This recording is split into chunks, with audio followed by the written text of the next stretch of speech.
evening, everyone, and welcome to Royce Auditorium, friends and families.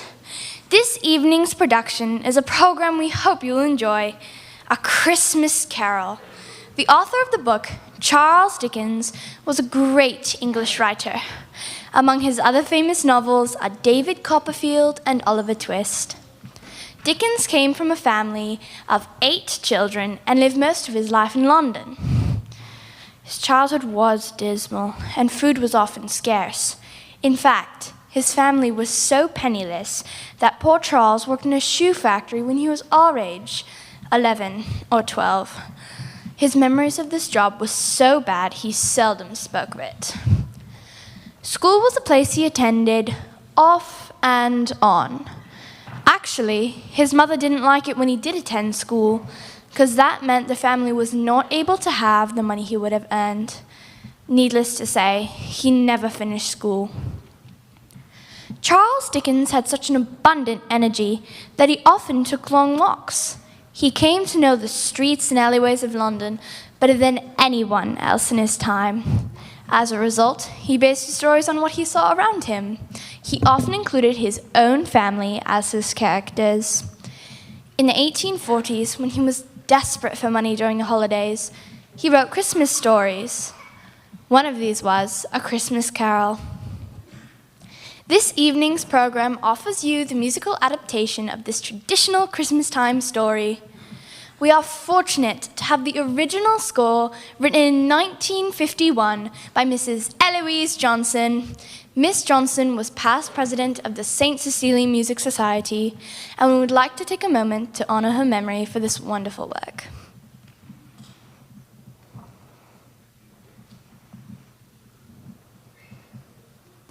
We would also like to extend our appreciation to Mr. David Ellis, who wrote the score, as well as Mr. Wright McCarger for his energetic help with the choir.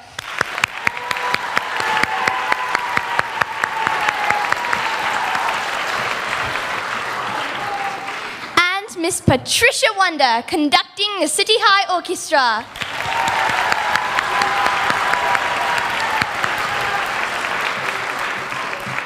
And let's hear it for the City High Orchestra.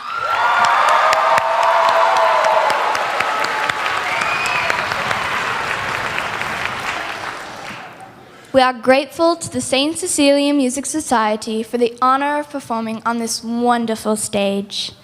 And now, dear audience, Mrs. Johnson's and our gift to you, A Christmas Carol.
Marley was dead.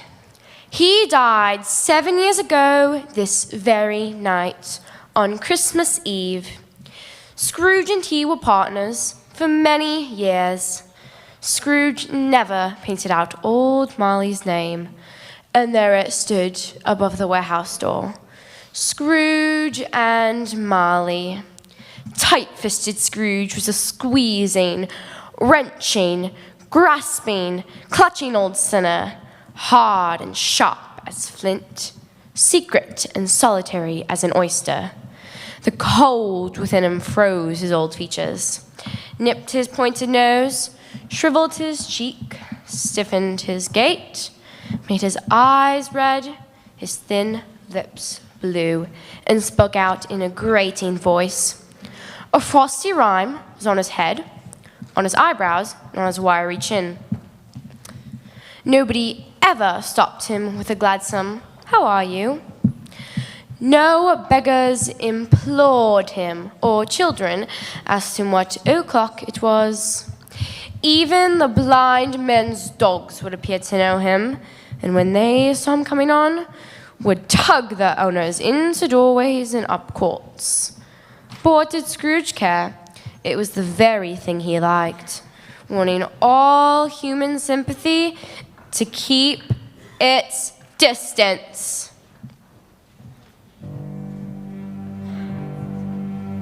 Once upon a time on Christmas Eve, old Scrooge sat busy in his counting house, with the door open that he might keep his eye upon the Cratchit.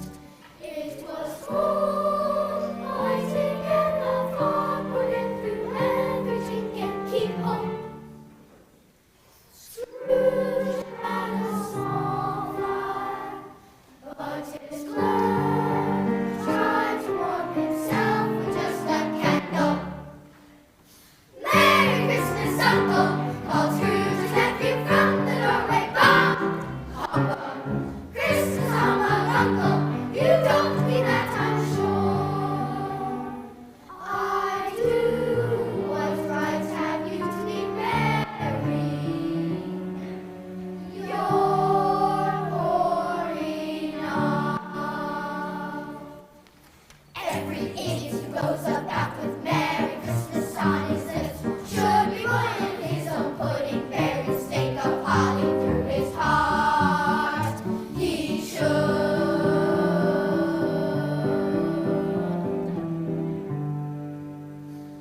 Uncle, what right have you to be dismal?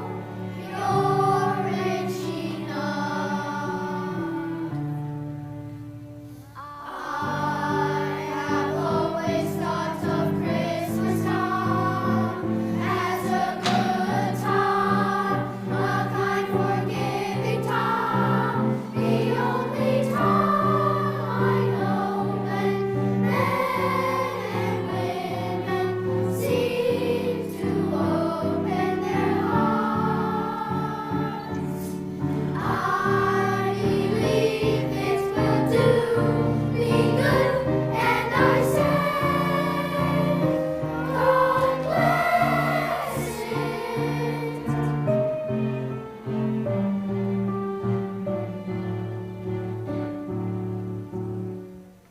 Merry Christmas, Uncle! Bah, humbug! And Happy New Year!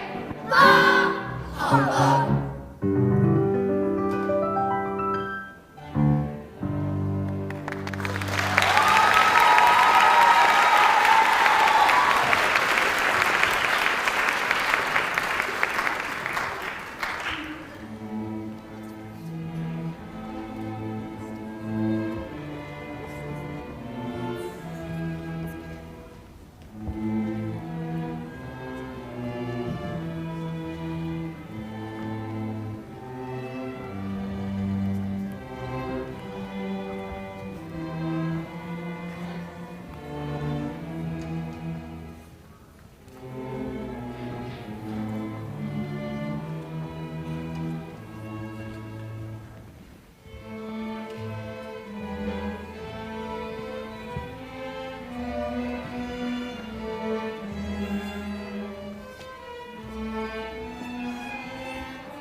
At length, the hour of shutting up the counting house had arrived. Scrooge took his melancholy dinner in his melancholy tavern, Having read all the newspapers, he beguiled the rest of the evening with his banker's book.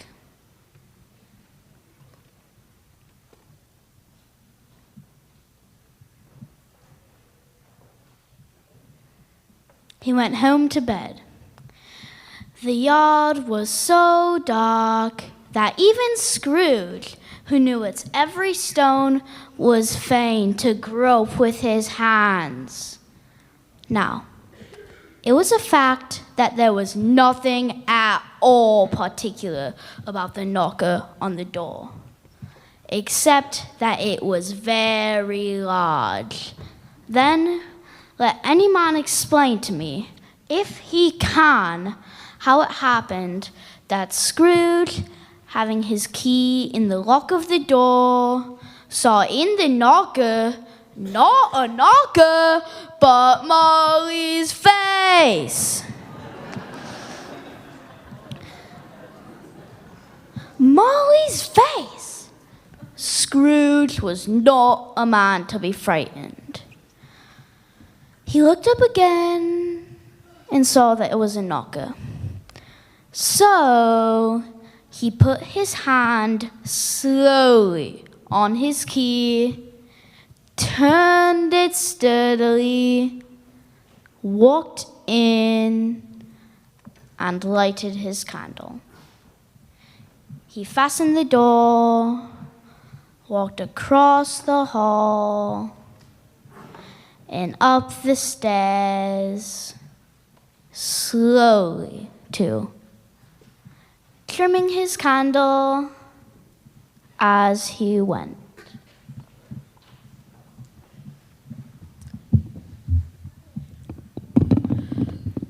Up Scrooge went, but before he shut his heavy door, he walked through his room to see that all was right. He had just enough recollection of Marley's face to do that. Sitting room, bedroom, lumber room, all as they should be. Nobody under the table, nobody under the bed, nobody in the closet, nobody in his dressing gown. Quite satisfied, he closed the door and locked himself in. Double locked himself in, which was not his custom, thus secured against surprise. He took off his tie, put on his dressing gown,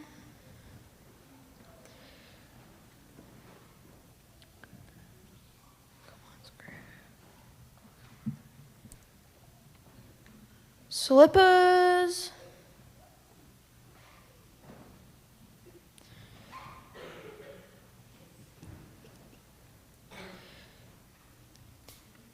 and his nightcap, and sat down before the fire. It was a very low fire indeed. He was obliged to sit close to feel the least sensation of warmth from it. Yet that face of Marley, 7 years dead, came up and swallowed the fire.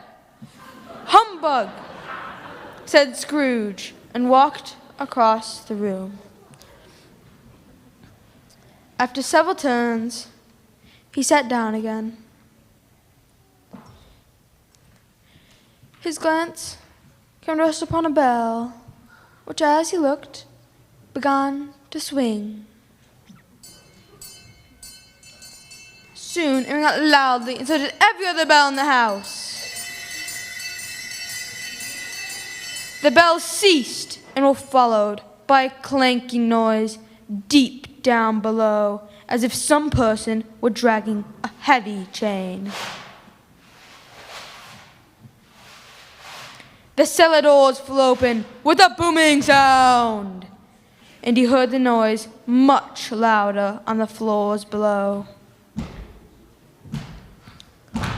Coming up the stairs, coming straight towards his door, what came through the heavy door and passed into the room before his eyes? Marley's ghost!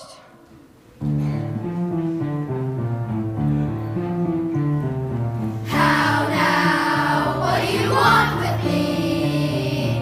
Much, much. Who are you?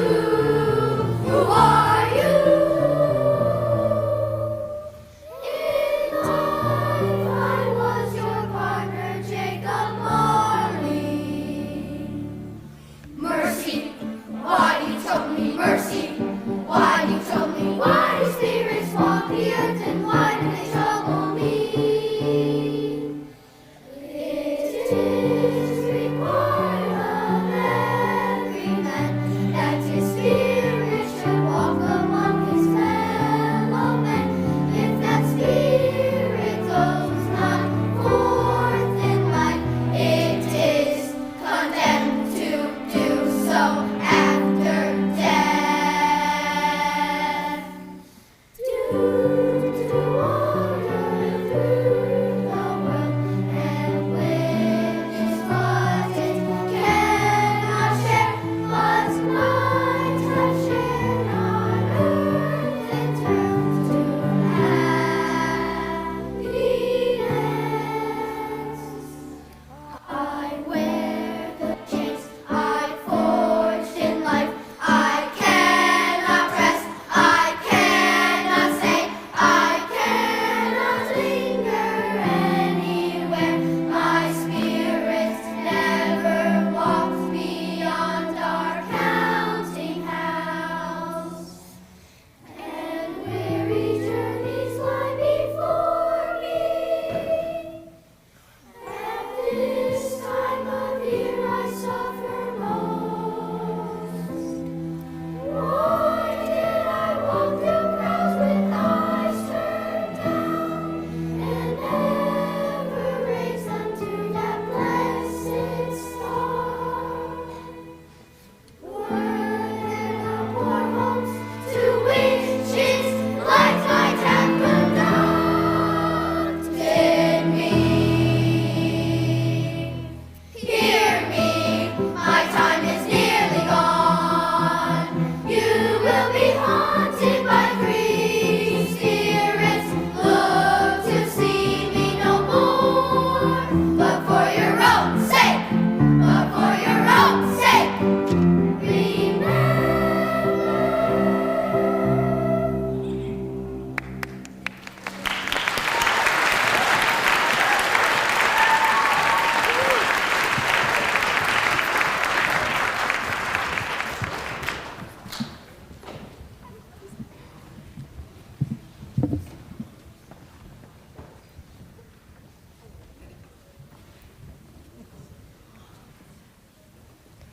When Scrooge awakened, it was dark.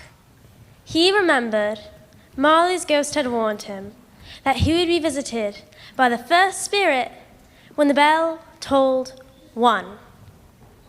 At length, the hour began, and Scrooge counted the chimes. A quarter past.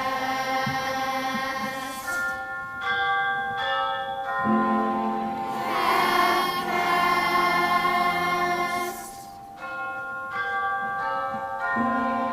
A quarter to 8.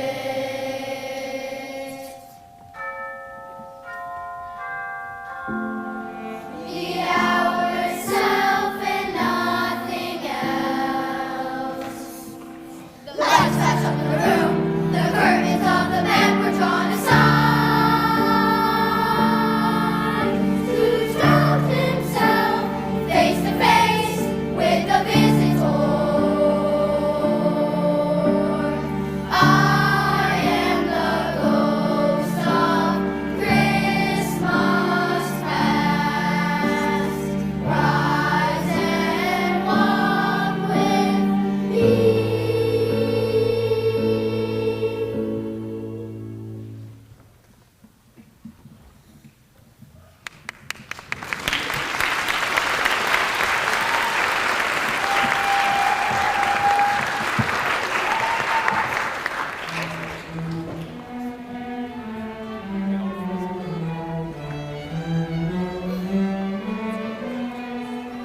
It was Christmas again, but it was evening, and the streets were lighted up.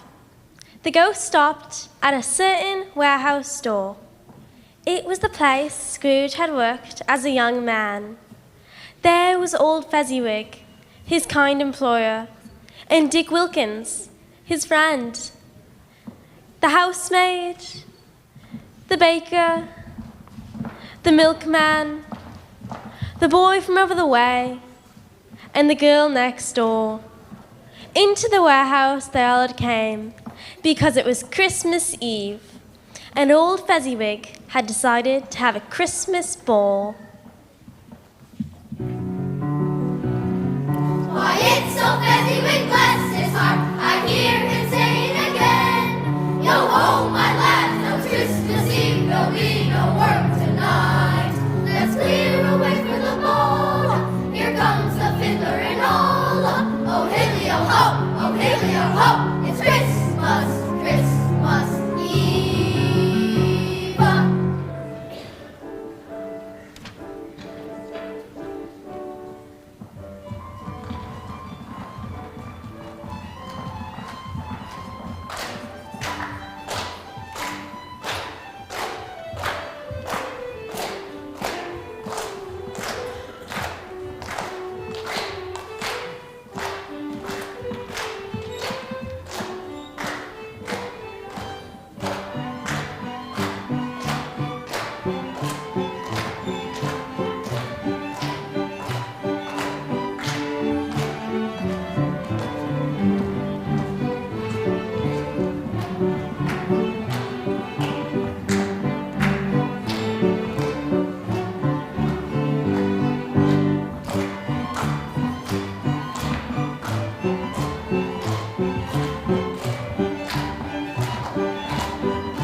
Scrooge watched all of this. Scrooge watched all of this. Why was he filled with sadness when he heard them give each a Merry Christmas as they parted for their home? What was Merry Christmas told Scrooge? Out upon Merry Christmas! What good had it ever done him? Scrooge turned upon the ghost of Christmas past and wrestled with it. He pressed down with all his might. The spirit, stronger yet, repulsed him. Exhausted, Scrooge found himself back in his old bedroom and sank into a deep sleep.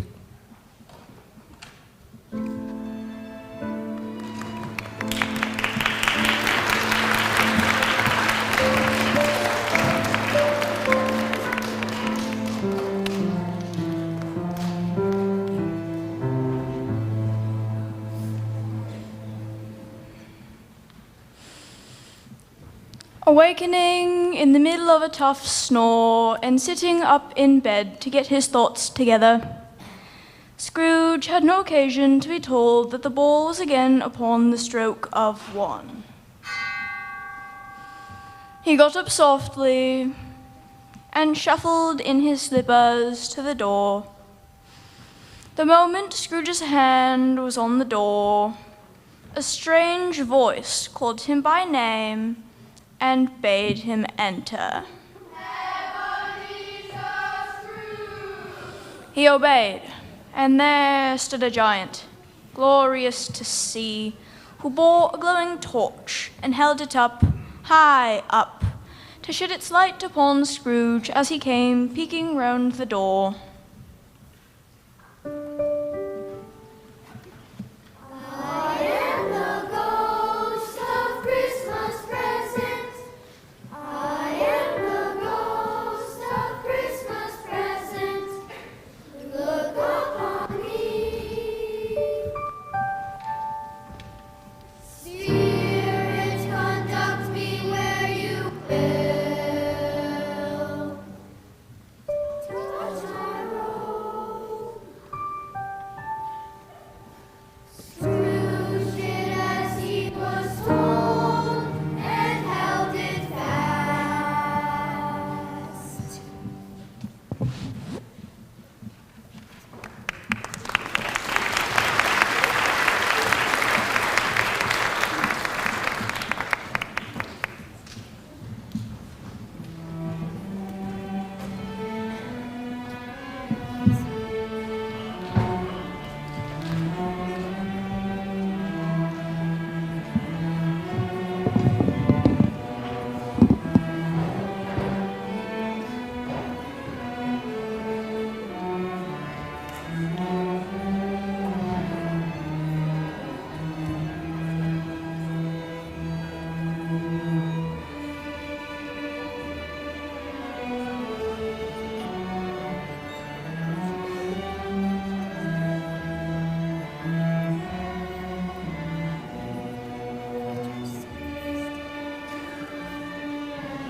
The room, the fire, the ruddy glow, the hour of the night all vanished.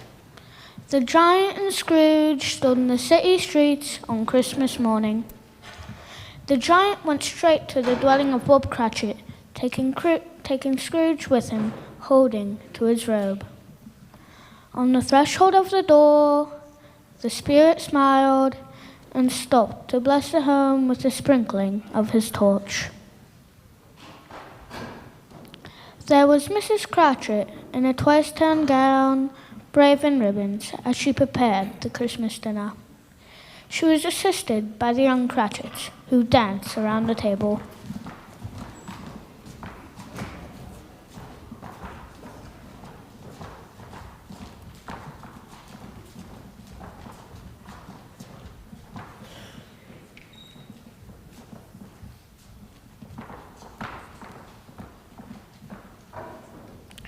Later from church came Bob Cratchit with Tiny Tim upon his shoulder. Such a hustle and bustle in the kitchen. The goose is roasting sage and onion gravy hissing hot. Potatoes boiled and apples tossed. The pudding boiling too. Oh, such a feast on Christmas Day indeed. Oh, such a feast on Christmas Day. A Merry Christmas to us all, a Merry Christmas to us all. God bless us everyone, the Tiny Tim, the last of all. A Merry Christmas to us all, a Merry Christmas to us all. God bless us everyone, the Tiny Tim, the last of all. La la la la la la la la la la la la la la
Scene passed off with the words of Tiny Tim, and Scrooge and the Spirit were again on their travels.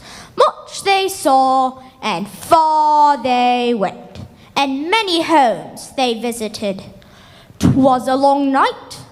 The chimes were ringing 11:15 at that moment.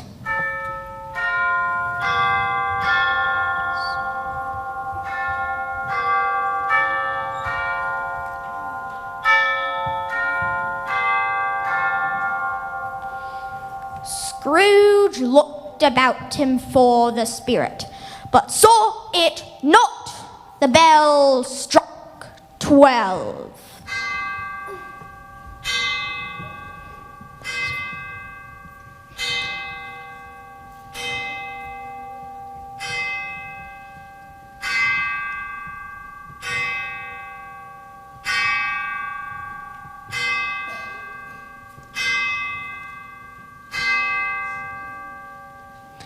As the last stroke ceased to vibrate, Scrooge remembered the prediction of old Jacob Marley, and lifting up his eyes, beheld a solemn phantom, draped and hooded, coming like a mist along the ground towards him.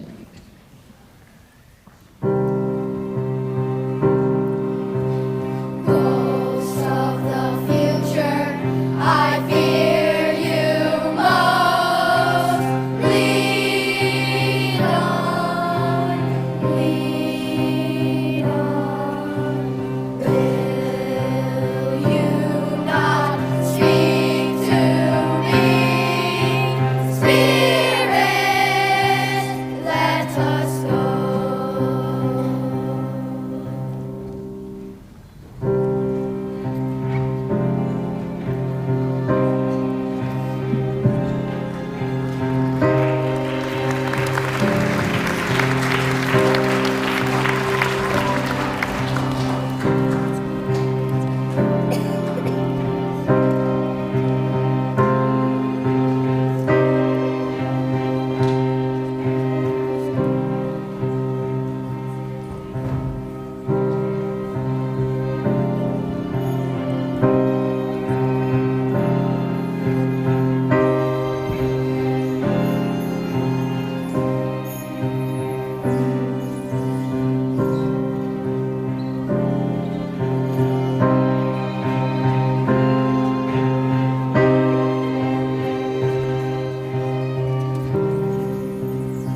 The phantom moved away, and Scrooge followed him along. They came to Scrooge's counting house. Scrooge turned towards the window and looked in. It was an office still, but not his. The furniture was not the same, and the figure in the chair was not him. The spirit moved away, and Scrooge joined it again. They came to an iron gate, a churchyard overrun with grass and weeds. The spirit stood among the graves and pointed down to one. Scrooge crept towards it, trembling as he went, and read upon the stone of this neglected grave his own name, Ebenezer Scrooge.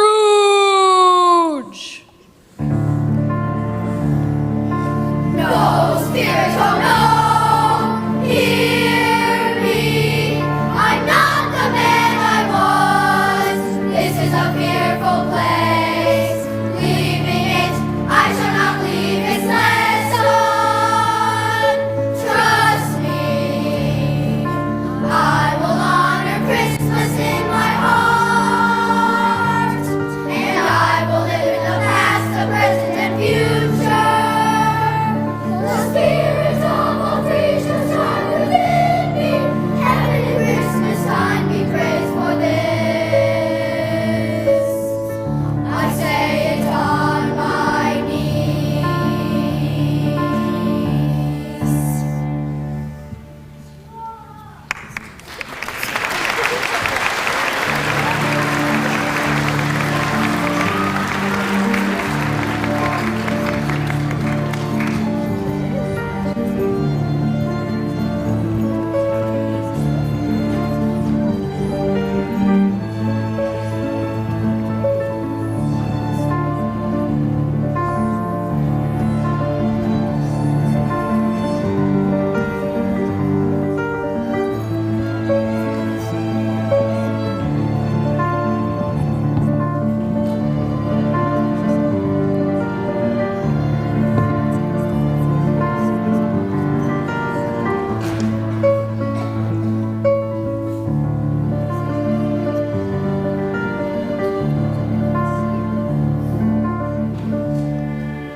Holding up his hands in one last prayer to have his fate reversed, Scrooge saw an alteration in the phantom's hood and dress.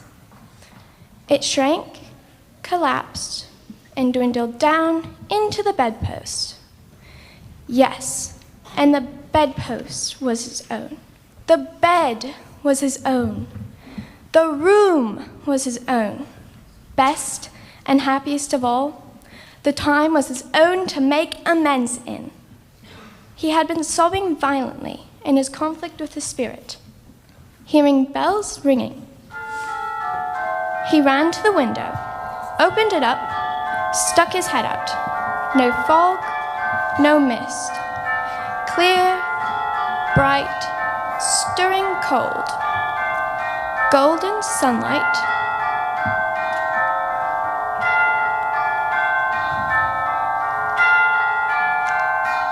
Heavenly skies.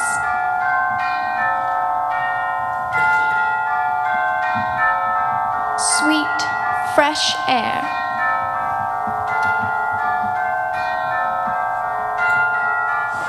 Merry bells. It was Christmas Day. He dressed himself in all his best.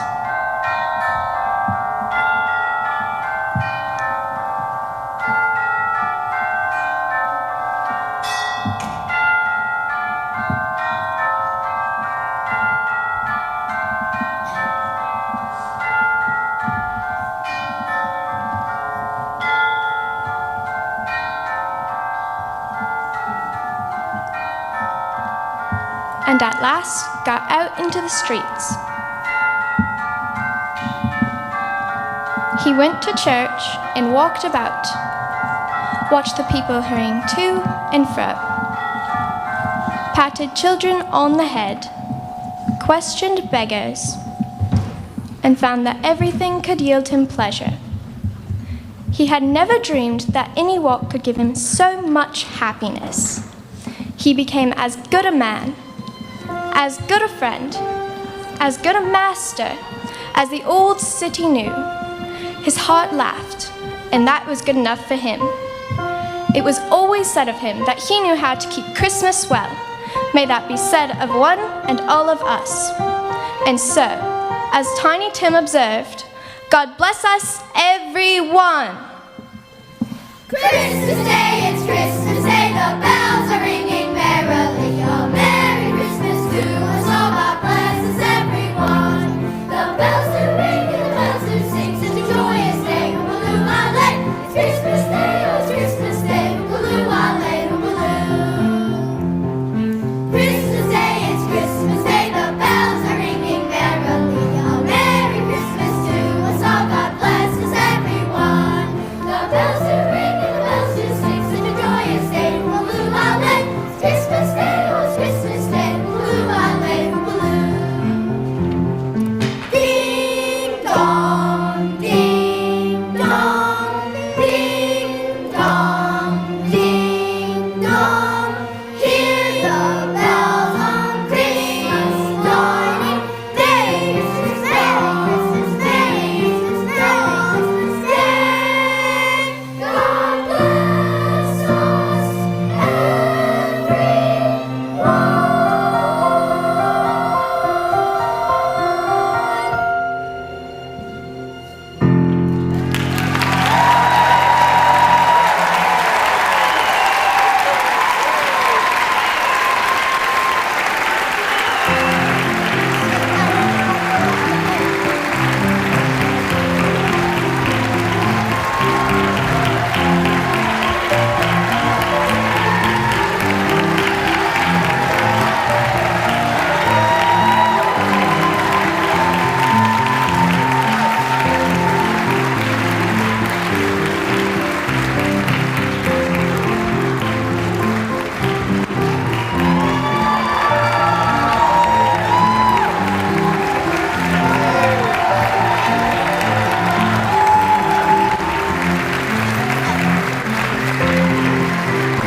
We would like to invite all former Beeps to stand at their seats and join us in singing the last song, Christmas Day.